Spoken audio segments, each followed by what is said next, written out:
এলাকার গণসংযোগ হলো আমার এই ভাতিজা সাবেক যুব দলের মাননীয় সেক্রেটারি সাহেব, তার সাথে নিয়ে ৯ নং ওয়ার্ড বিএনপির উদ্যোগে আমরা বাজার প্রদক্ষিণ করলাম।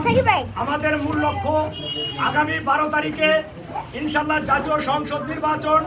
আজ এই কদিন যাবত আমরা যে অক্লান্ত পরিশ্রম করলাম, এই পরিশ্রমের ফল ইনশাল্লাহ 12 তারিখে সকালবেলা সবাই সাইদ আহমেদ আসলাম ভাইকে ধানের শীষ মার্কায় ভোট দিয়ে জয়যুক্ত করবেন। সকলকে জানাই সংগ্রামী অভিনন্দন ও শুভেচ্ছা।